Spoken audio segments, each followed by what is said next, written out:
Kyali kusalamu TV otimbero aminembe bale nnyo webalire ddala mukwano gwaffe gwa atudde era atulaba.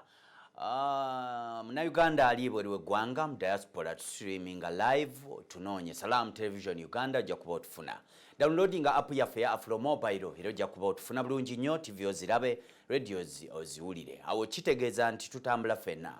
Olunaku olwokuna biseera ebisinga obungi tutunuulira byakwerinda. Byokwerinda olunaku olwaleero tugenda biyitamu tubigaziyeeko n'omutunuulizi w'ensonga gwa Jagudde n'ekitongole ebyokwerinda eky'obwannannyini ku ssaawa eno ate ng'era mutunuulizi naddala mu byokwerinda byonna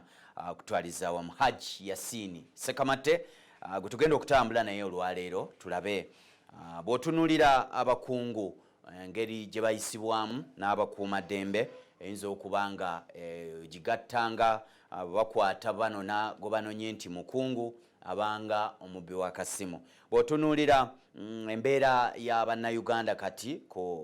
gye tubaddemu eya kafyu beerabidde nti weeri naye tulaba engobagana y'abasirikale oba abakuumaddembe awamu n'abantu nayo eri awo bw'etyo. Mukungu bw'avaayo n'agamba nti singa obozizza omusango kwemirirwa zino beero ze tubaddeko ensangi zino omuntu wona bagamba agenda mu kkooti bakutwala ekigo oba ekirinnya oba ekitalya oba eruzira agendayo bakutwale bakweyimirire biyinza okukoma mukwano gwaffe gwe atudde. Byonna tugenda biringiriza tukubemu tooki tulabe nga bwe bitambula. Musajja Kabaka Haji Kasujja Ibrahim Ali mwetuli ne Haji Yasin Ssekamate mulondoozi era omutunuulizi w'ensonga ez'ebyokwerinda. Nkwaniriza Haji. Oli okuddamu okunkyaza wano era abalabi baffe aba Salam TV mbebaza olw'okuba nti mwasalawo okulaba TV eno. Kikulu nnyo okujja mu ngeri y'ennakyewa okulaba nga ate tusharinga ebirowoozo byaffe. Si bye bibe ebyenkomeredde naye eggwanga lyaffe era ffe tulina obuvunaanyizibwa okulaba nga tuteekako ettoffaali okulaba nga eggwanga lyaffe tulikyusa. Tewaliwo omuntu ajja kuva ku mwezi ajja tusuusiza eggwanga lyaffe oba ebyo bitunyigiriza naye ffe okubyogerako oba okugenda mu maaso n'okulaba nga tukyusa awo tulina obusobozi okubikyusa. N'olwekyo mbagaliza puroguramu ennungi mubeereeko. Amiina. Webale kujja makya ga leero bwe tutunula mu mbeera tulaba obuswavu tulaba tuyinza okuba nga tulaba nti oli aswalidde wano mu lupapula lwaffe oba olwa Daily Monitor oba Nile Post naye nga bifuluma eggwanga embeera twaga tulabe ab'ebyokwerinda baawula ddi nti ono ayisibwa ati n'ono ayisibwa ati mu mbeera gw'oli mulondoozi era ebyokwerinda obimanyi era obitambulamu. Ndowooza ekimu ku nsonga lwaki tulina okusoomoozebwa mu byenfuna byaffe ng'eggwanga y'ensonga ya security n'enkola gy'ekolamu emirimu. Nti ensi kati yafuuka kyalo kimu nti omuntu abeera waali mu nsi yonna n'alaba ebigenda mu maaso mu Uganda. Tuli mu ggwanga nga social media nga Facebook zagibwako naye nga abantu bangi nnyo abaali basurvivingira ku social media oyo oba abakyafunirako emirimu naddala mu mbeera eno eya COVID. Naye ebikolwa bino ebigenda mu maaso bye tulaba wano nze ndowooza ekisooka bikkakkanya ekitiibwa kyaffe ng'eggwanga ate nekyala si bikolwa ebisuubirwa mu kyasa kino. Ebikolwa biri ebyabeerawo ebya pandagaali omuntu bamusanga ku street bamusika omuntu bamutwala n'abulawo ne bagamba ali kidnapped oluvannyuma n'asafesinga oluvannyuma lw'omwezi oba wiiki. Nze ndaba ebikolwa ebyo mu nsi ng'eno gye tuli mu yandibale tebiriiwo naye Bannayuganda okukitegeera obulungi tewaliwo nsi yonna etabeera na crackdown nga zino ze tulaba. Okukwata kw'abantu buli wabeerawo okulonda nga kwakaggwa wabeerawo ebintu bingi nnyo ebiddako ng'okulonda kuvuddeko. N'olwekyo bino bye tuli mu kulaba mu nsi zonna ebisinga bibaawo naddala nga wabaddewo opposition ey'amaanyi. Nze ate ku Afirika tekinneewuunyisa kubanga tekiri mu Uganda kyokka nene mu nsi endala. So nze njagala okukubiriza Bannayuganda okukitegeera naddala mmwe abamanyi nti nno muli mu struggle. Buli lwogamba nti tuli mu struggle etegeeza bino byennyini byolaba. okukusanga ku kkubo ne bakuvamya okukwata bannammwe ne babatta okubayisa bwe batyo obutava mu makooti okubeera incarcerated mu makaago bino byonna okugenda ku bizinesi zo ne bazigala byonna ebyo bitegeeza struggle era bwe tuddako emabega mu myaka nga 37 egiyise oba 38 nga mwami Museveni ne banne balwanirira nabo okujja mu buyinza bino byonna babiyitamu mikwano gyabwe bakwatibwa abalala battibwa abalala bagenda mu buwaŋŋangusa abalala bagenda wa a clear indication nti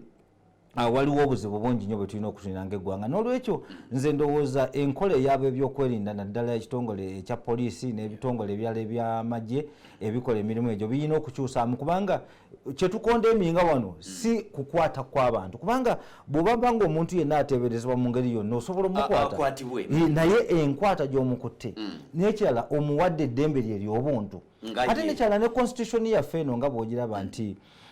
ewa omwaganya omuntu yenna okubanga tavunaanibwa nga azizza omusango ogwo okutuusa nga kooti zimaze okukakasa nti omuntu oyo yakola omusango oba n'omulala eyandibadde yakakasibwa nga ye yennyini akonfesi naga nti omuntu ono nze namutta nze nakola kino oyo yandibe tawebwa mwaganya guno gwa bbeiro naye n'olwekyo nga bwe ŋŋambye nti ebyenfuna byaffe bikyagendera ddala okukka wansi senga tetukyusa ekifaananyi kyaffe ng'eggwanga nze ndi muntu akola bizinesi era ndi omuntu kubamu kubatumbula bizinesi naddala mu byobulimi n'obusuubuzi naye nfuna okusomoozebwa kw'amaanyi nnyo nti otuuka mu nsi nga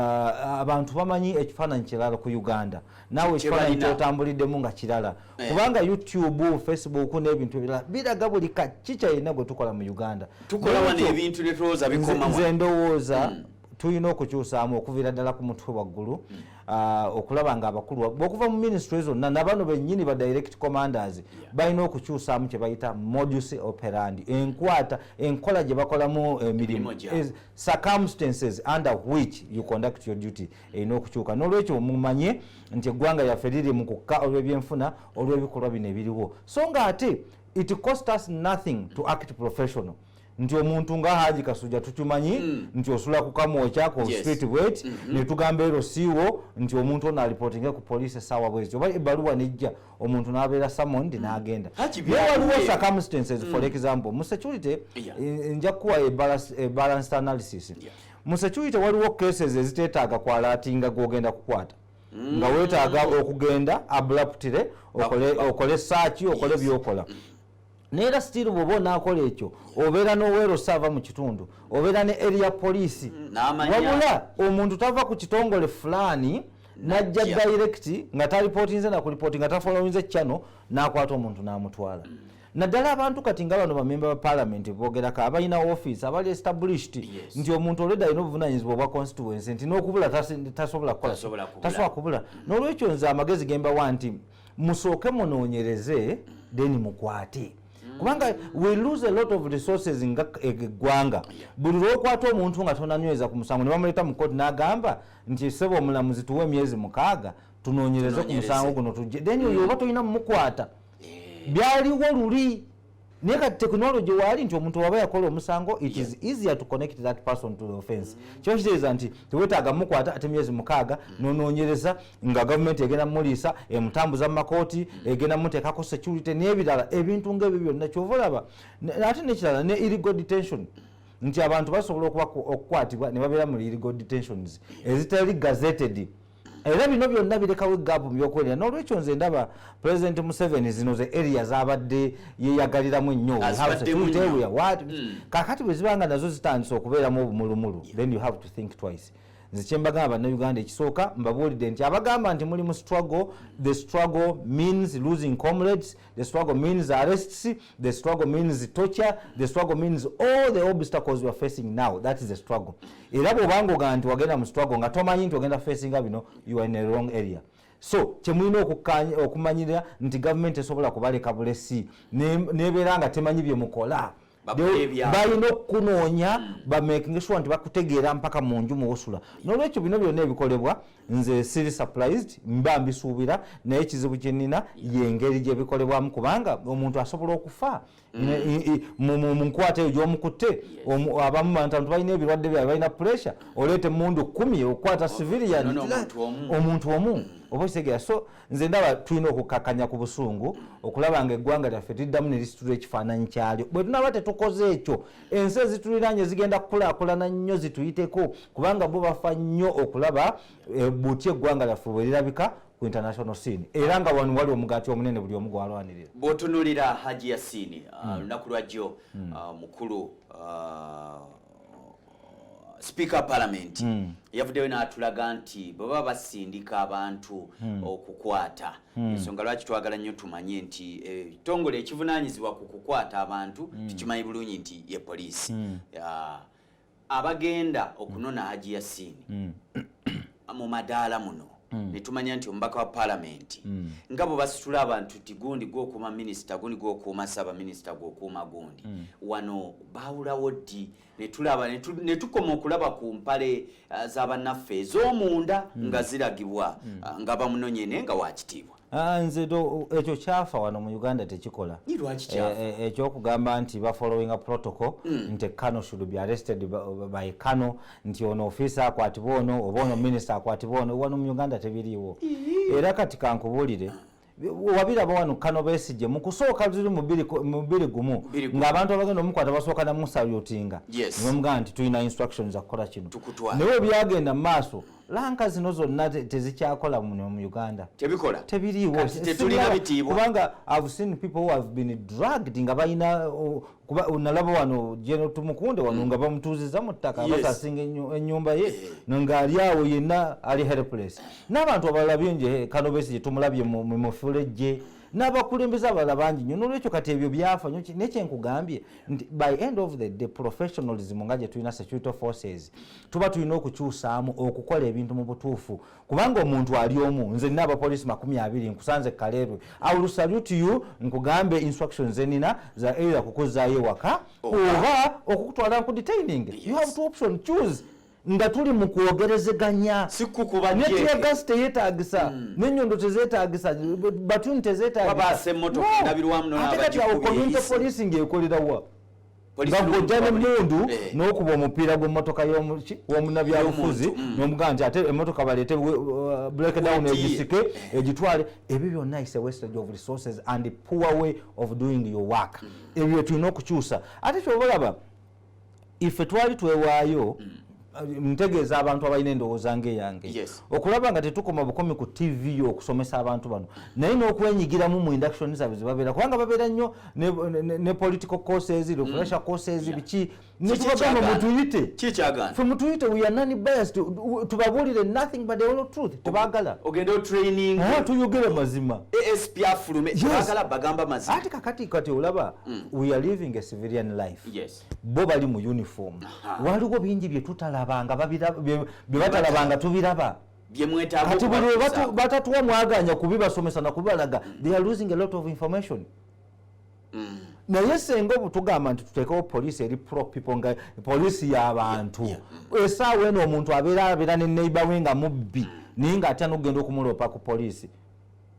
essaawa eno omuntu asanga omuntu ng'afunye accident n'atyo muyamba omutwala emulago kubanga naye bagenda mumukwatirayo bamubuuze nti wamugjewo olabika gw'omutomedde ate bamudetaining kakati omutima ogw'omuntu guddawa n'olwekyo okudda ku kiri kyogambye nti Uganda police yandibadde ekwata abantu no mu constitution yaffe ssemateeka waffe w'eggwanga omuntu yenna munnayuganda asobola okukwata omuntu yenna ateeberezebwa okuba omumenyi w'amateeka era bw'obanga for example tuli ku muliraano nga ndabyo obadde olina kyokola oba olwana ne mukyalawo oba omutuusaako obulabe oba omenya ennyumba ya neighbor wange nze nga neighbor obuvunanyizibwa bwange either twalati police oba nange okuyambako okulaba nga omuntu oyo akwatibwa mu mbeera etali yakumulumya oba okubanga okutwera amateeka mu ngalo nti oba tumutemye tumumenye omuntu oyo osobola omukwata ne mutwala mu mbuga z'amateeka era ne mu recordinga ne statement nti omuntu ono azze bw'ati ne kibaawo so obuvunanyizibwa si bwa poliisi bwokka. CMI I can arrest, ISO can arrest, omuntu yenna asobola okukwata as long as threat weeri. Tosobola kugamba nti nze mbadde mpita wano niwabeerawo ekibaddewo nga ndaba omuntu azze omusango ate ne ngamba kankubire poliisi eri kilomita meka nga ate ne poliisi oluusi ogikubira negamba kati ate tuli ku siini ndala kakati awo munoonye bwe mwekolera kubanga nze nali nkirabyeko oli yakuba ku poliisi nibamugaa nti kubira banneiba awo mukwate ababbi abo mukole ki mubaleete ate ngaoli yali alipootinga nti balina n'emmundu. So kati olaba nti gaapu zino bwe zibaawo abaana yinki nabo baba balina okutreiningibwa okulaba nga mu biseera ebimu basobola okwerwanako. Enkola eri eya Museveni gyayogerako nti mayumba 10 ti amayumba 10 mwekolamu omulimu, mayumba 10 mwekolemu omulimu. Enkola eyo esobola okukola naye kyenkugambye nti ekifaananyi kye tuteekawo ng'eggwanga okubanga tukolerako emirimu naddala egy'ebyokwerinda ejopadizinga economy yaffe era kyova olaba abalambuzi tulina batono oli aba atya n'asulawa akasimu bagenda kunkuba kyeyini bakatwale. Bwe mubanga emisana wano ku Kirala Road abantu 15 ku bodaboda 8 basobola okukwata omuntu in the middle of the road ne bamugya ku ssente ne babula n'okumutta nga tewaliwo kibaddewo ne batakwatibwa nakwatibwa kubanga oluvanyuma nawulira nga baga nti bakwatibwa ne baluwa bakyajingiddwawa be baani amanya public mujala atinze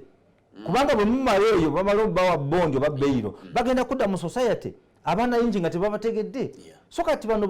offenders ab'ekikanga kino kyova okulaba mwami Hassan Kasinje ne ttiimu ye balina okuddayo okulaba nga baziba gaapu zino kubanga omuntu bw'aba mumenyi w'amateeka nga ddala kamera zimukutte bw'atyo topaledi nga atali gwoteeberezebwa no naye omuntu kamera zimukutte zammwe za poliisi kubanga kamera zino zifollowinga nti bwe muba mutuze omuntu ku Kirala Road either okutte Lugogo okutte Kamokya obozze Bukoto obozze mu Nsooba wonna kamera weeziri bandibadde batraininga abantu bano era ne balaga capacity nti twakabakotte nga bagenda okukola nga kino naye ebyo byonna tebyaliwo naye nga victim eyakubibwa eyatwalibwako piki eyatwalibwako ssente ze yaba asigadde mu bbanga. N'olwekyo buli gaapu we tutaziziba ze zireeta ebyenfuna byaffe okudda wansi era tujja kusigala nga twewola omwana n'omuzzukulu be balimanya bwe balisasula ebbanga. Bino byonna kyenkugambye nti security eyaffectinga etya ebyenfuna by'eggwanga. So kitegeeza nti ebyenfuna by'eggwanga ezimu ku nsonga lwaki bisse essaawa eno nga ne Minisita Matiya Kasaija yakyogedde y'ensonga y'ebyokwerinda mu Uganda. Kyenkugambye nti bw'ova mu violence ze twalina ng'okulonda weekuli n'oluvannyuma lw'okulonda n'ebijambiya n'enkwata kati eriwo n'ebigenda mu maaso it's not a good image at all. Bw'otunula amawanga ge tuli nago mu mukago enkola zino tuba tetuzirabayo nnyo bakola ebyabwe n'owulira nti gundi bamukutte bamusibe naye ebyenfuna byabisigala bitinta wadde babadde mu byobufuzi ffe twabaki bali batunulira nnyo rule of law ffe tulina ruling by law bali rule of law Lukwago wanakyamanako rule of law yandibadde ng'omuntu yenna atwalibwa kyenkanyi obwenkanya nga wabeerawo obwenkanya nti bwe guba keesi ya mada buli muntu yenna temubaamu gaana na baana togizanyira wadde olinga muganda wa minisita fulani wadde olinga muganda wa gundi ng'akoze omusango avunaanibwa si rule of law but ruling by law omusajja ajja kulaba agambe nti basajja bano ku opposition batufuukidde ekizibu let us enact a law erigenda okubakwatira wano kati gwobeera n'etteeka nga weeriri naye ng'olitaddewo for purpose ngera liri public order management erya mwami Mbabazi eryamala ne limukuba omugongo kati na bino byebiriwo era bwe tulaba parliament byekugamba nti tutekewo no bail biki for capital offenders biki kankubulire nze ndi musanyufu nnyo mwe bamemba ba parliament mukikole kuba kigwa waabwe be bakasitoma abasooka ffenna tuli bakasitoma naye mmwe you are so close to be clients here mukikole kubanga at no circumstance whatsoever omuntu yenna atannakakasibwa nti azizza omusango osooka n'omweddembe ery'obuntu singa aba akoze obukwakkulizo kooti bwegamba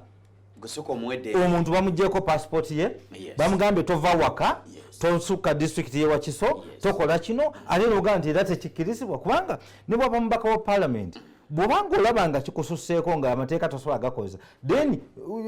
negotiate with the court ogigambe nti ono ati sava mu constituency ye asigale nga akiikirira abantu be yes kuba kisoboka yes nze kyenjagala okugamba abantu abasinga bavaayo ne bakuritisizinga enkwata n'ebibadde bibeerawo naye kituufu waliwo gaps waliwo ebikyamu bingi nnyo ebikolebwa naye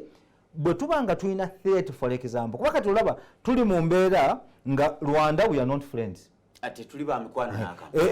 Congo ADF jeri wali abatulo kakati South Sudan abasubuzi baffe buli ayingira babatta bakuba sente naziri ez'abasubuzi abafiirwa mali yaabwe nakati tebasa kusulwanga osegera eno omuvanyuma lwa Kenya wano waliyo Somalia threat weziri n'olwekyo buli obeera ng'oli mu ggwanga erina bino ebintu olina okuba calculative olina okuzannya ki kaadi zo bulungi nnyo n'olwekyo olina okugatta security ne politics ne economy byonna obikwata n'obitambula badde manyi obyawe buli security bw'ogijeopardizinga ku baana y'enki oba ku bantu abali mu nsi ebyenfuna bifa buli lwokwata obubi politics security efa n'ebyenfuna by'eggwanga bifa kubanga lwakimu bitambulira wamu n'olwekyo kati gavumenti yeeyina okubanga esukkako wano kubanga nze simanyi kubanga bw'obaba bakuwadde bannayuganda bakuwadde obuvunaanyizibwa oba okubakulembera emyaka 5 oyina cabinet oyina state minister oyina abantu bonna be wetaaga ne ba consultant ne ba advisor 200 you cannot fail to fix these problems ezebyenfuna lwaki nga bwe tulaba Odinga ne Kenyatta nga boogera lwaki wano ffe tetubiraba tosobola balabanga batudde ku meezi mu America mwami Trump ne mwami Obama baavumagana nga tebannatuuka naye olwalangirira mwami Trump nti ye president waayita eddakiika 16 Obama n'amukubira essimu direct n'amugamba nti congratulations era I'm looking forward to meet you olwayo ne ku mikolo gy'okulayira omutali mu bukulembeze obwabwe wabeerawo continuity of policies and ideas bawanyisiganya ebirowoozo okola kino era olekawo ekitabo waliwo secret book of records ebeerawo ng'ebintu ebyo president anaddawo byasanga continuity ono n'atunula mu manifesto yono kyawo badde oyogera nnyo ku kintu kino naye ate wano tulina endagaano gye twakola gy'obadde tolaba nti atusooke era kyobulaba abantu baga nti omukulembeze yatuga nti olujja mu buyinza agenda kukola kino ate bwazanga tabikoze yes wabeerawo ebijinji byasanga nga si yakola ki abeera naidi ennungi n'olwekyo nze ndowooza ab'ebyokwerinda topic ngazi nnyo naye kyenkugambye nti muteekeewo seminars ezireeta aba stakeholders on board a non-biased body egenda okujja babuulire nti wano kikyamu for public opinion kubanga ebitongole byonna ebyokwerinda ffenna tuliwo okusavinga bannayuganda naye tubasaavinze tutya obasegera kyenkugambye nti abantu bajja bafuna obukulembeze nze era ebiseera ebisinga abantu bonna abawewa promotion mbacongratulatinga naye nenteekako kanoti wakati nti act professionally kubanga there is life after that position era ebintu byonna ebikulu by the way bino byenkugamba kati mwami Kaka bwe yali ng'akulira iso yali tabirowooza nti this day will be there naye kati kiri kuye Uganda kikyukira n'omukulu yes yasookayo mutabani okulaa naye nnyini yes eno ye Uganda kati tukikole tutya okuva mu embeera kuyiga n'okutandika okuactinga professionally that's the only way you can survive nga bwolaba kino General David Muhoozi kyeyakoze mu parliament it's a professional way of doing things Mwami Museveni where you go wrong apologize gamba bantu munsonyi yes tusoke kubanga tewali watakola nsobi ani atakolanga konsobi ne Mwami Museveni yennyini as a president he has made so many mistakes tulaba nnyo akambuwala mistakes zikolebwa kyengeza kugamba nti tewali watakola mu buntu oba mukulembeze oba ffe even mu maka gaffe we make mistakes as a commander you can make a mistake naye yo mistake gyokoze ogiyigiddeko kiki kye tugenda okufeesinga singa bajjawo okweyimirira bannayuganda wadde azize omusango oba gwa naggomola abo misango eminene singa bamu omuntu beiro kiki kye tuzaawo singa bakikola kyemanyi nti opposition olusafa ulusafa kubanga n'abaana yinki abalala bonna balina influence bagenda kugenderwa mwako webagenda obateeka kubanga omuntu yenna anaabeeranga threat gye bali bajja kuba bamugattagotta ku bisangosango bamuteekeyo kubanga etteeka lya Uganda lino kyobalaba constitution yaffe eno ye constitution yemukumbye ennyo era nze nsuubira balina okulowooza bagikyusa kubanga toyinza kuddira ATM kaadi yo n'ogiteeka ne pini n'ogaa nti nabiterese oba toterese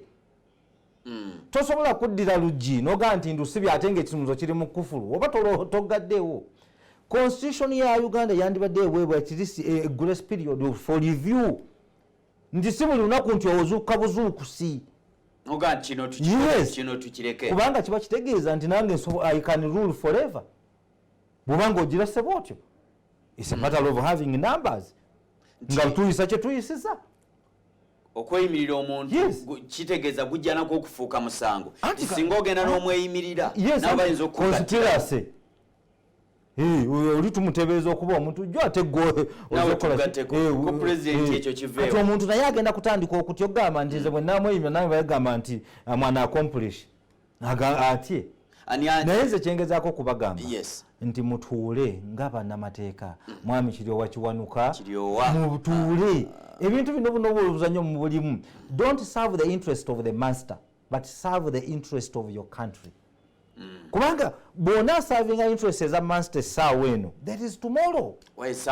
n'ekirala gweoyinza okulowooza nti etteeka lino ndikoze linyigiriza opposition but you have a brother on opposition ate n'ekirala ffe tubirabye nnyo ng'abantu ababadde mu gavumenti enkya be bali ku opposition tulabye nnyo abantu bangi nnyo ababadde mu opposition nga leero be bali mu gavumenti so omuntu yenna political ideology gy'alina is not a crime. It shouldn't be a crime in any way whatsoever for me to support anyone. It is my constitutional right.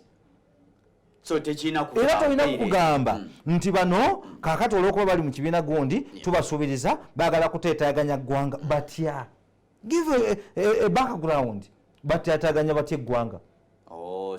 Ekintu kino tukikwatira makkati ne kitulema okugusa. President Museveni kyalina okutegeera nti alina okuteekawo gye bayita official way of receiving information atekewo ne non official way gy'asobola okufunirako information direct ng'akubidde mwami Kasujja namugaa what is happening internal security tekola ebyo tesobola bikola anti kati nkugambye nti mu Uganda muno ebitongole tubiina bingi nnyo nga bikola emirimu gye gimu ate nga gyonna gisavinga manstorm kati so balina kugoberera kyagambye conflict of interest tebakola mirimu gyabwe kyengamba nti bakubagana mu kukola emirimu nakola ate batomereka mwami endanga tomuwulirangako ne bagamba nti abantu bano babuzeewo tetubalaba bekiraga nti ffe tubayina statement mekazi olaiwe ziraba ennyingi naye kyenkugambye nti bwe kibanga kikolebwa mu nkola entuufu kyandibadde oba isa ekutte oba CMI you notify police nti we have these two people on these counts kati police nekola public relation negamba bannayuganda nti bannange omuntu ono tumuyina era ali ku charging nabadde musanyufu ku kino kye baakola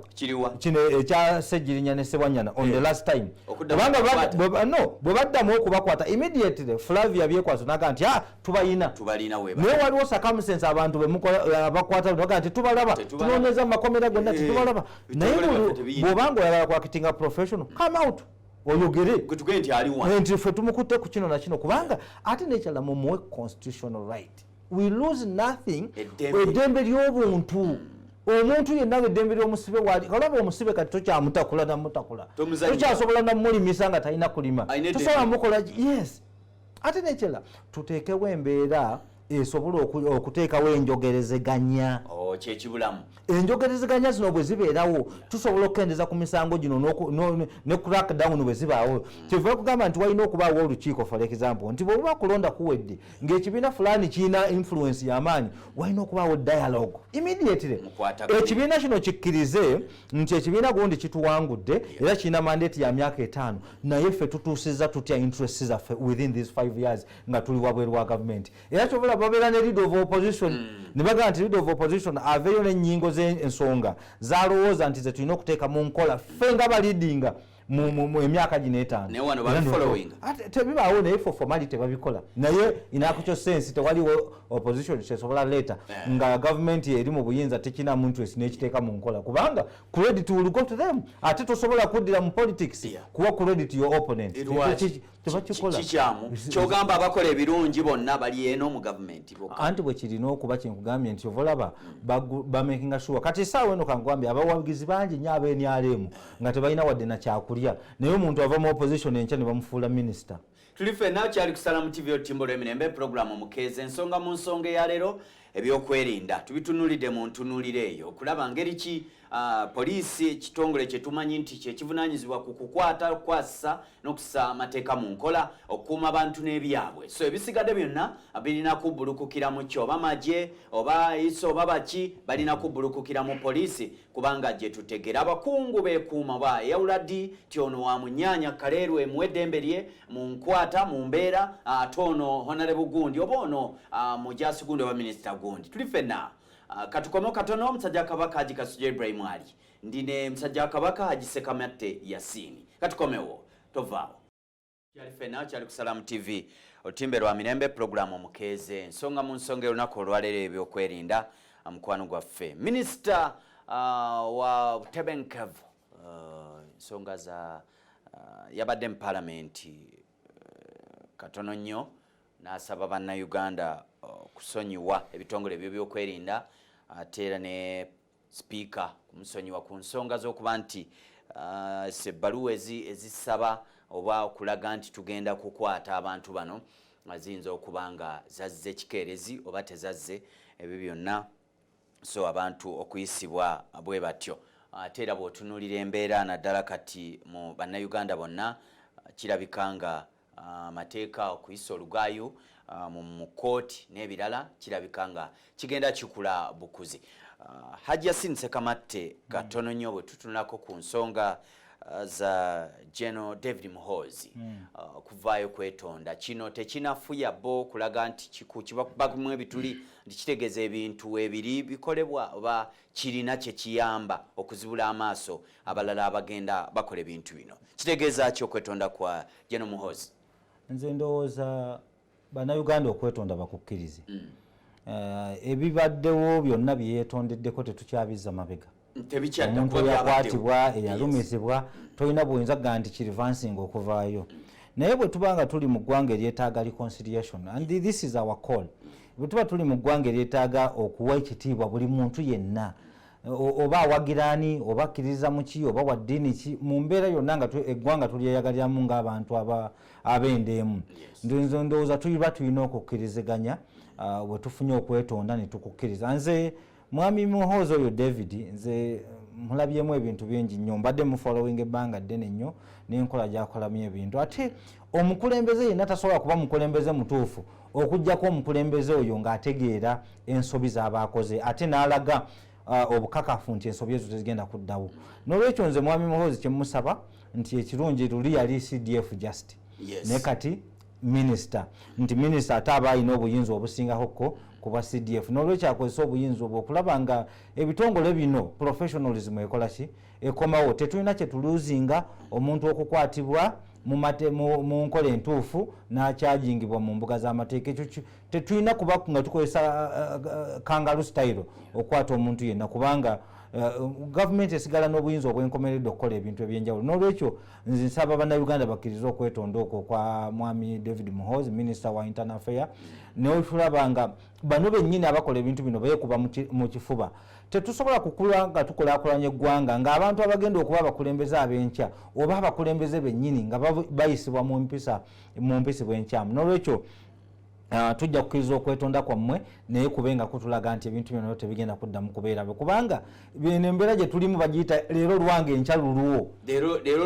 yes kwaba kati kyenkugambye nti omuntu bw'obanga obadde oli mu poliisi ng'oli mukulu naye time netuuka nga tolina buvunanyizibwa obwo kati nja kuwa ekyokulabirako ekya General Kayihura essaawa eno naye bw'aba alina kyayagala mu poliisi era naye alina okukubira omuntu so yalina emyaka 12 ng'obuyinza buli kimu yakola ki yasalawo n'olwekyo tuba tulina okuba nga tuweereza obuweereza buno nga tukimanyi nti there is a day nga sirina buyinza buno bwe nnina ate nga nina okuwa accountability kino kyolaba kuba oli muganda waffe gwe tugambye wa iso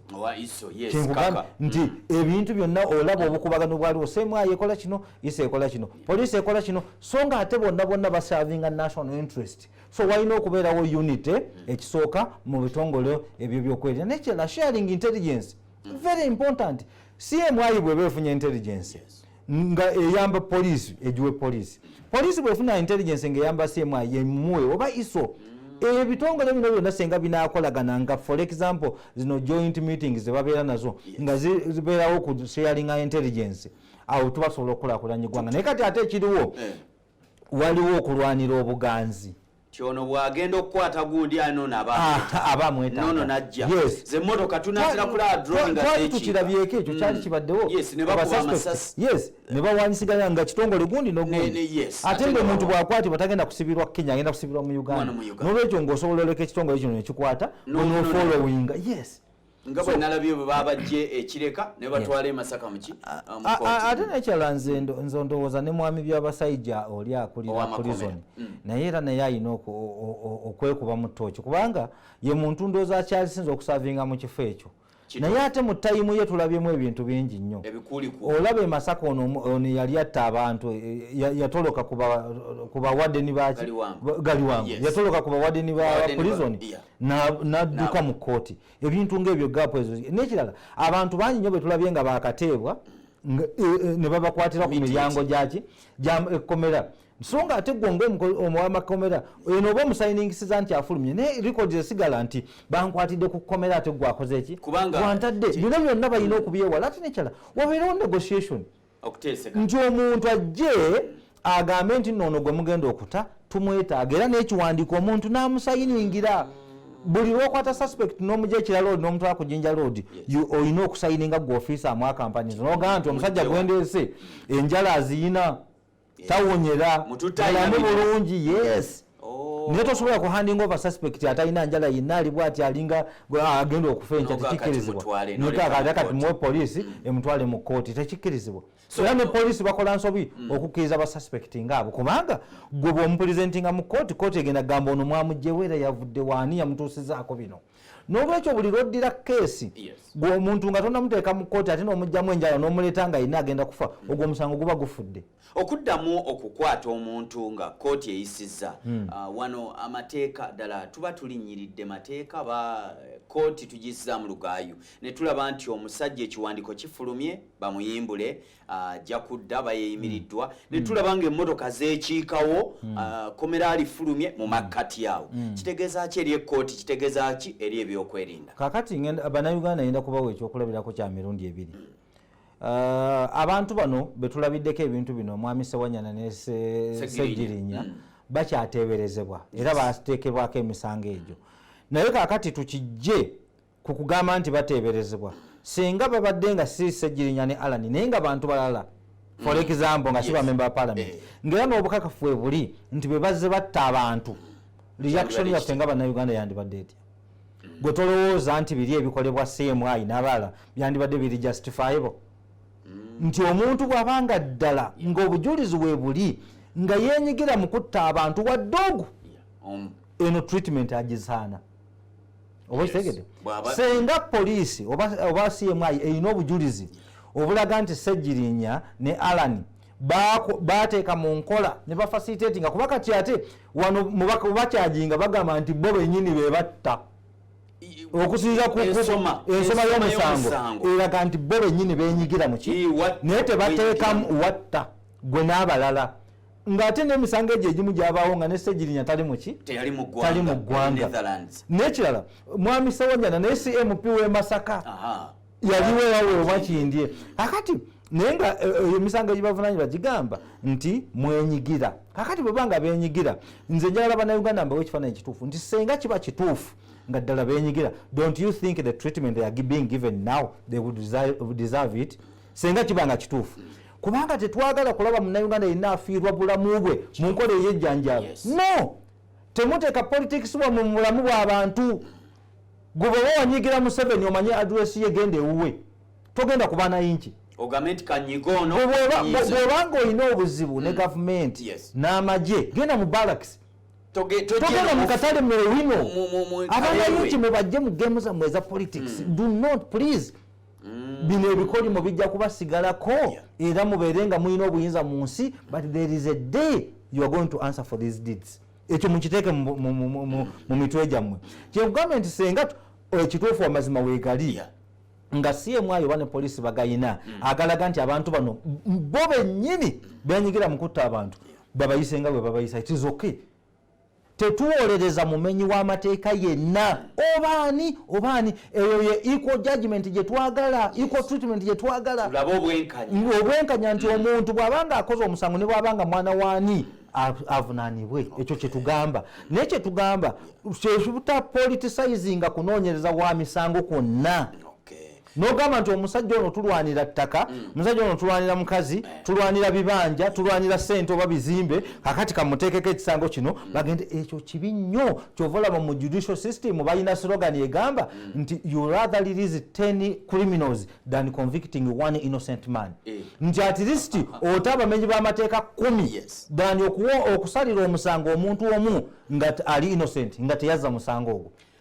Bakkiriza nti ati otaba abamenyi b'amateeka 10 naye n'otasiba muntu atazeza musango mu nsobi. Kakati kikulaga obukulu obuli mu kusiba omuntu oyo yekka akakasibwako omusango. N'olwekyo bannayuganda nze kyenja okubasaba mukkakkane ebintu bino byonna of course bitanishinga amannya g'omuntu yenna nga member wa parliament. Imagine ng'oba mutaddeko ekintu ng'ekyo naye bwe kinaabanga kivuddeyo ng'ebirala byonna bwe tuze tubiraba era bajja genda mu kooti baloope gavumenti ebaliyirire and the case will die there. Naye baseeka Haji Yasin basiba baseeka wano ne bamala ne babayimbula nga tebabataddeeko musango gwonna naye nga amaze emyaka ena era balooya baabwe bali mu kuloopa baliyirirwe bali mu process.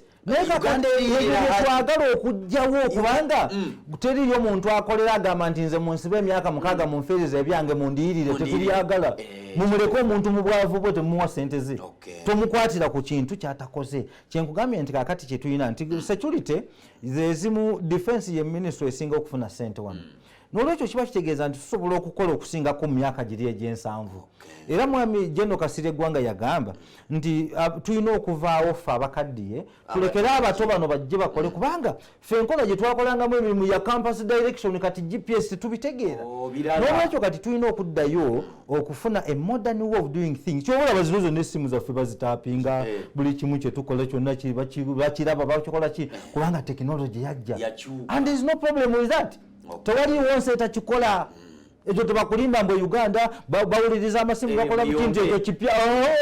bali bawuliriza ne Facebook yo ne balaba buli kimu newo wenyini ne bajja ne bakuspyinga bayikola ensi zibikola. It is okay. Nekyo nkugambye nti kye tulina okukola nti ebintu ebyo bikoze ng'omuntu omuwadde eddembe ery'obuntu bw'abanga ateeberezebwa akwatibwe nga ateeberezebwa so siringa yazza omusango. Ate nekyala ffe kyetwagala bwe bwenkanya nti abantu abazze battibwa mu bitundu by'Masaka nabo bafune obwenkanya naye muleete obujulizi obulinani biased n'eggwanga ligende maaso. Ate nekyala bwe mulaba temutaddeewo nkola eno ya dialogue nti opposition eyogera ne sitting government ne babeera nga bakkanya ku birowoozo kubanga kati olaba abopposition abamu babadde banoonya mwami Museveni nga banoonya handouts banoonya deployment banoonya bifo oba segera naye kati tulina okusukkakaawo kubanga kyenkugambye nti Mandela emyaka 27 ng'ali mu kkomera naye yakkiriza naga nti olunaku luliba olwo eggwanga lyaffe ne likola ki. N'olwekyo okunyigirizibwa tusobola okukkiriza but there will be a time tewaliwo kitakoma ekintu nze kyesifunye ekintu mwami Museveni kyatagenda kukola mutabani we Muhoozi asobola okukikola kuba batambula batwino mu mbeera zonna oba ya business oba ya byabufuzi oba ya kusoma nze bwe mba saafuna PhD mutabani wange asobola ogifuna. Bwe wabanga waliwo ekintu ekibiina fulani kye kyandibadde kyagala okukola nga principal wotasobola kukikola kati omulala aliddawo asobola okukikola. Tewalina kubeerawo kufiirawo nti nze ndibyo nze nina okukola buli kimu. We are not building democracy. Nasi bya mulembe gumu yes it is a process. genda otunulira ensi zonna ezikulaakulanye bakugambe bajja kugamba nti master plan yaffe yali ya myaka 4 ya myaka 5 era Dubai Singapore obusi buno nga bukata 40 years plan ne bagituuka mu mpola Saudi Arabia omwana Muhammad bin Salman olwajja nenagamba 20 year plan yino kubanga buli otaba na plan buli odira nogamba nti let me finance and plan you are making a mistake wano mu Uganda betwina you act then plan tekisoboka tosobola kukwata muntu ate nonoonyereza investigate then arrest investigate then arrest oba plan then invest buli bwe tukola ensobi n'ogamba kibanga bw'ogamba nti ogenda kutandika bizinensi yo naye n'ogamba nze ngenda sooka ngitandike then ate nnoonye bwe bagikola oba okoze ensobi ekisooka kyolina okusoosa n'ekisembayo kyekisembayo tuli ffenna kyali kusalamu tv otimbula emirembe akadde kagenda ebula eddakiika 8 zokka tube nga tuva mu kintu kino banaffe mbadde njagala nnyo munnayuganda ali ebbalibbali eyo twegattako tuli mu byakwerinda mukwano gwaffe ndowooza ki gy'olina naddala ku nsonga omutunuulizi w'ensonga zino akulaze nti ebyenfuna biyinza okugaŋŋalamira ddala ne tubisanga nga biri mu kasero akabeeramu ebivundu lwaki lwa byakwerinda enkuuma abakungu gye bakuumibwamu empisa bannayuganda gye bayisibwamu okutwaliza awamu obwenkanya bulabika nga bukyabula ate n'okusaba okulala akati Uganda tukyalina deficit ey'ennamba z'abasirikale abakola emirimu era bw'otunula nti abakungu bangi nnyo bagadingibwa poliisi 20 15 n'osanga nga poliisi ewandibaddeyo ekitongole ky'ebyokwerinda ekya private poliisi yediployinzeewo naye ennaku ezo twafuna obubaka nti bagezaako okulaba nti emirimu gino gyonna ebitongole ebirala bisobola okukola bibeere nga poliisi ebivaako egende ebitongole biri bijje bikole emirimu nga kiteeberezebwa nti bw'oba bwaze okuwa ekitongole ekya private license okugenda okukola emirimu ate gwe wennyini police who is a supervisor of the other organization ate tosobola kubanga mwe mukompitinga okudeploying era kyova olaba nti amabaala mangi nnyo woteeri petrol station nga ziriko abapolisi naddala aba counter terrorism nga be bazigadinga okuzigadinga ndowooza for shorter period it is okay kubanga wayinza okubaawo threat nemugamba nti ennaku nga zino tulina kyetusuubira nolwekyo we beef up bakita beefing up netwongerawo abapolisi naye tekirina kuba permanent deployment omuntu eyasomesebwa nga woliya eyatrainingibwa nga woliya ne sente nyingi eza gavumenti yandibaleta deployingibwa ku bbaala kutandika kutekinga abatamiivu kukuma motoka z'abantu ebyo yandibaleta bikola nolwekyo misallocation of resources kyekintu director of planning ndowooza mu Uganda Police alina otunulamu balabe nga bajjawo gaapu eno bawe private security obuvunanyizibwa obungi obumala ate nabo basobole okufuna bizinensi baleme competing ate ne bakama baabwe ensonga gyemanyi okwogerako kale tuli ffenna webale nnyo webalire ddala munaffe gwe tudde era tulaba Katerega Muhammadi wali najja nankumbi ogambye nti haji oyo lwaki tayingirako mu kimu ku bitongole ebyokwerinda ajja kikuddamu Muhammadi Katerega bale nnyo munaffe webalire ddala simanyi Musinguzi Jackson yenna ali mubenda agambye nti ensonga y'abasirikale okutendekebwa okukuuma abakungu yandibadde esaanira ddala ebulamu nnyo nnyini ddala tweyanza nnyo tweyanzeege Musinguzi naawe bwotyo bw'ogambye kale ndowooza mwami oyo nga yandisaanye kubeera mukungu wa poliisi yanzeege nagawa alinda kale tuli ffenna akadde kalabikanga kagende buli eddakiika 5 tugende essimu 0758 777 bw'oba osobola otwegattako kibuzo kimu 2 tube nga tugenda ndine omukungu era omunoonyereza ate nga mutunuulizi wa nsonga za byakwerinda zino zitununamuko nnyo tulabe nga at least wabaawo bwenkanya mu mbeera eyo munaffe gy'oli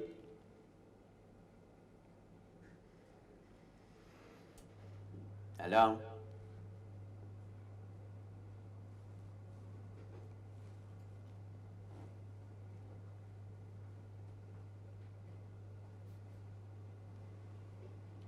Eyinza okubaamu ka technical problem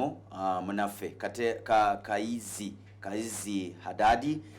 bitongole by'ebyokwerinda ebyobwannannyini nga tulabanga byebazikiza obuzikiza tebikola. Haji Sekamatte mumanyi bulungi y'omu ku balina kitongole naye nga tulaba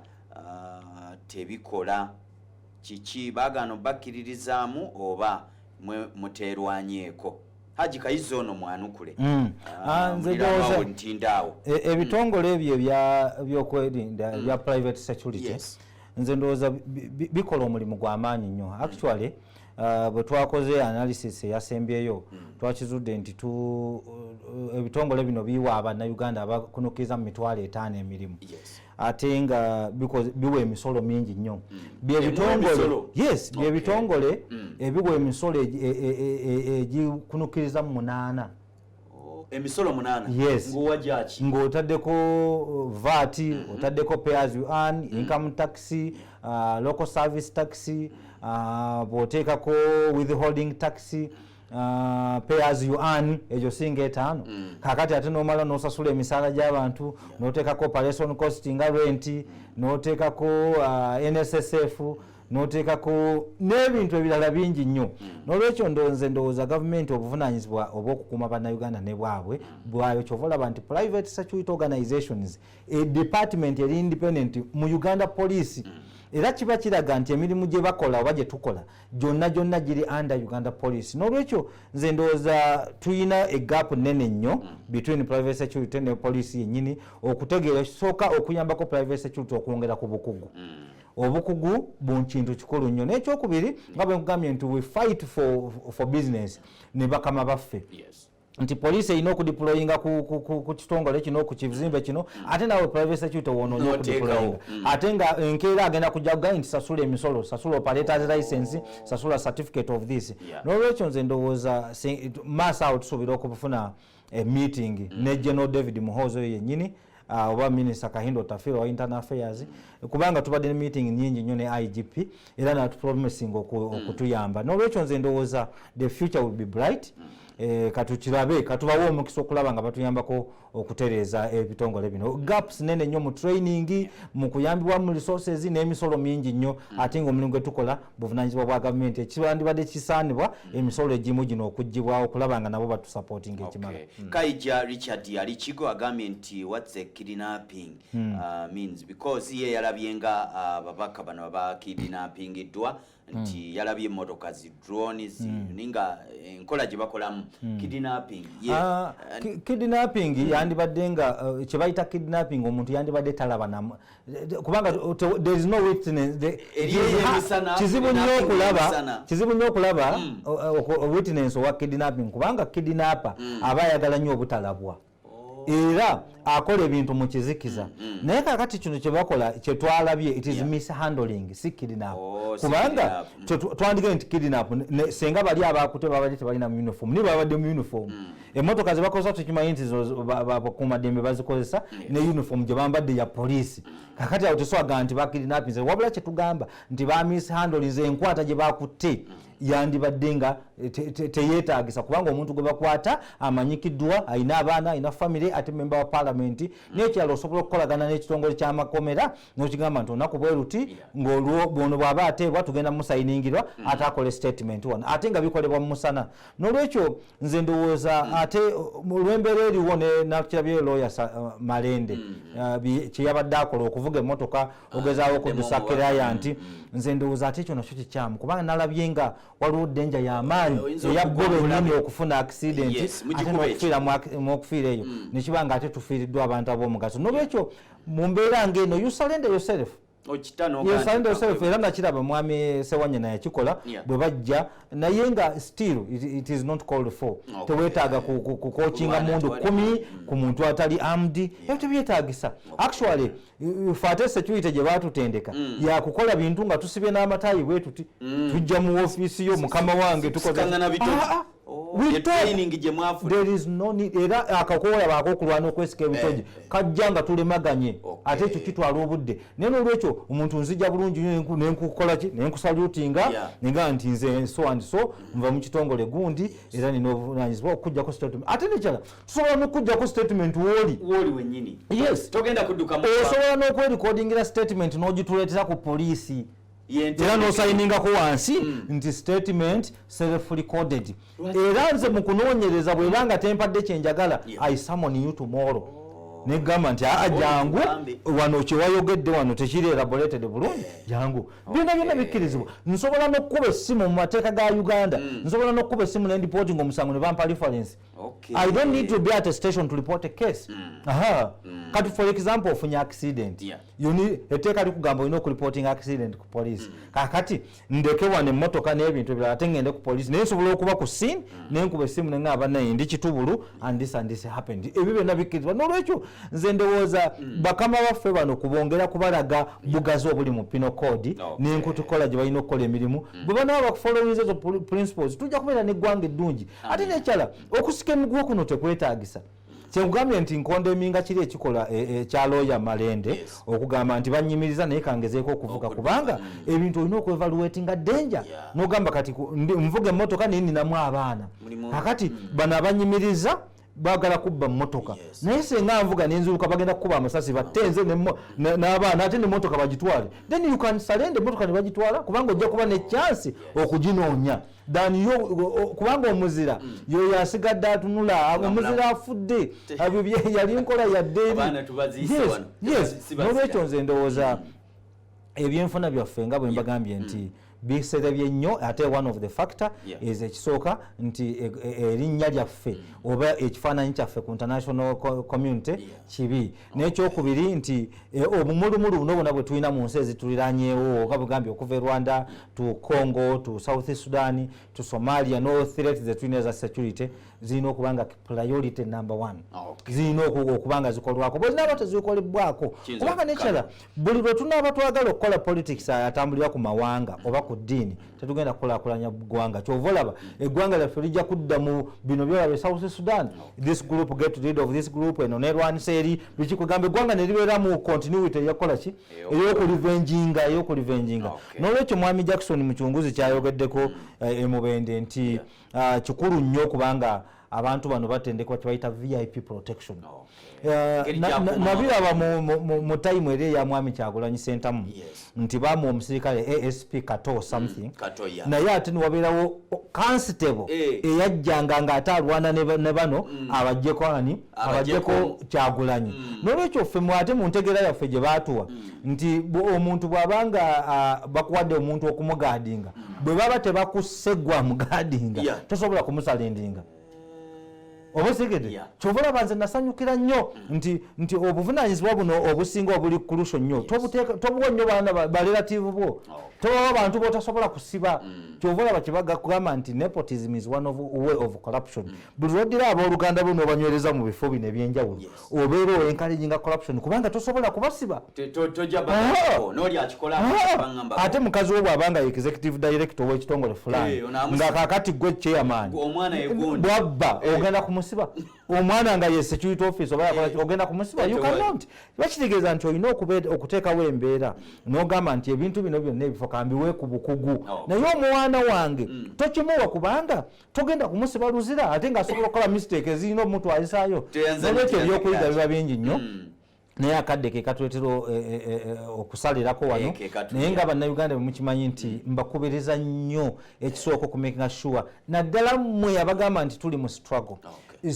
nakubagambye nti etegeeza all of those obstacles. There is no way whatsoever gyogenda okugamba nti oli mu struggle and you don't face obstacles. Ebyo bijja kubaawo. Genda osoma akatabo ka mwami Museveni, genda otaba akatabo ka Muzola oba Kategaya bye baawandiika bye baayitamu okutuuka we bali. It was a struggle. They lost comrades. Kati gwe bolowooza nti it is going to be soft and you somersault into power. It's a joke. N'olwekyo mubeere bagumu, mubeere bagumiikiriza. Emyaka 5 mitono nnyo. Ebintu obulamu bwa Uganda obulamu bukyagenda continuinga n'oluvannyuma lw'emyaka 5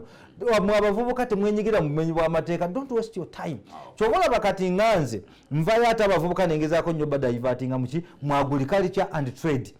okumakinga sure nti beerako nekookola urban farming add value ku bintu byokola noonya obutale genda oyige byotamanyi kikyosobola okuteeka ku source kyobola gavumenti njigamba muzimbe technical schools zibeere nga zisinga secondary school tutandika okufulumya abantu abali productive so abantu abali abayizi obuyizi omwana n'asoma okuva mu nursery mpaka university oba senior 6 nga talina kyasobola kukola mu bulamu ate n'avaawo n'agenda n'afuuka maid ow'omuntu ataasoma nakusoma ebuwalabu kati ne tuddira abantu baffe bonna abandi badde productive mu Uganda ate ne tubawa ensi endala ate nemala tugamba nti ensi yaffe ezza emabega n'olwekyo ife mu Uganda olw'okuba nti tulemeddwa okukola ebintu mu butuufu kyova olaba emmwanyi bwe tutuuka wano tugitunda dola emu ne $1.76 ku international market kakati omuzungu ye bw'atuuka ng'agikolamu ak'okunywa bw'akakolamu ak'okunywa ng'akakuguza emitwalo 4 kakati gwe munnayuganda atunze dola emu n'ekitundu singi nga kakaaga oba kasanvu kakati odonatinze emitwalo 3.14 ku musajja atudde mu ofiisi eri ng'asiba ettayi nga nze mu butamanya kakati ffe buno obutamanya bwe tukola ki bwe lulwanyisa tugambe nti bannaye nga tonnatunda mwanyi yo ng'eri mu kiro gikolemu pawuda gitunde nga Nescafe gitunde nga kaawa obeere ng'osobola ogijjamu sente nyingi abo bwe twagala okutambula ne gavumenti gye tuyita ejje tweyungeko okulaba nga bannayuganda bakyusa obulamu bwabwe nga beekolera ebintu nga bongera value ku bintu bye basobola okufulumya. Tuyanzege tubadde bwe olunaku olwaleero Haji Yasin Sekamate mulondoozi wa nsonga njagala nnyo okwebaza omusajja omu agambye nti lwaki sijoyininga poliisi nagijoyininga dda era buli munnayuganda alina obuvunaanyizibwa okukolagana ne poliisi nga bwagambye nti kolagana ne poliisi ekuyambe oyamba poliisi ekuyambe nange nkola nabo era kyendabye kyonna nkibawulira era ate tewaliwo nkola gye nda kukola nabo okusinga eno kamera nammwe nga kwemuli bino byebisinga kubanga eddoboozi liba lituuka wala n'olwekyo naawe gattako wooli naawe yongerako tube nga tukyusa eggwanga olwedde poliisi nkola nayo ndowooza muzizeemu omwami abadde saidi z'entebero tuyanze gabale nnyo baddala Fande Kasinje director akwebazizza nnyo Fande Enanga akwebazizza waliwo omukulu eyakagwa mu bintu ennaku ezo bamuyita Fande Kaumansereko yagudde mu kyakempi wekobe agambye muganda wange mundabire nnyo Kaumansereko Fande bale nnyo bandizova nnaku olwa juzi bale nnyo baddala okubanga wagudde mu bintu Hadija Nampija Harima naye eggwanga lyaffe nalyo tususa ebikolwa ebitali birungi Katonda anyiiga ensonga lwaki twetta bale nnyo baddala Hadija Bwambale naye agambye nti alright my brother Yasin Sekamate Nsereko okay Allah blessing you okay bale nnyo webalire ddala pozi ne bamane Kenny yes thank you so much Haji Yasin Sekamate Nsereko okay bakutumide nnyo ne Ishamu Serubiri naye agambye nti webale nnyo webalire ddala abona abo abadde ku Facebook bali mu diaspora mubale nnyo baddala Sajja Kabaka Haji Kasujja Ibrahim Ali jagala kubaliza wa Facebook kweli kweli mu Uganda kweli Facebook anti negate bana tukusibulidde wano Sajja Kabaka Sekamate Yasin mulondozi w'ensonga Uganda enyuma Uganda wagira wadduka etandise okumpoomera Facebook kweli Abdul Majid webale nnyo kola naffe ate n'abalabo nabo tubadde bulungi assalamu alaikum wa rahmatullahi wa barakatuh wa alaikum assalam wa rahmatullahi wa barakatuh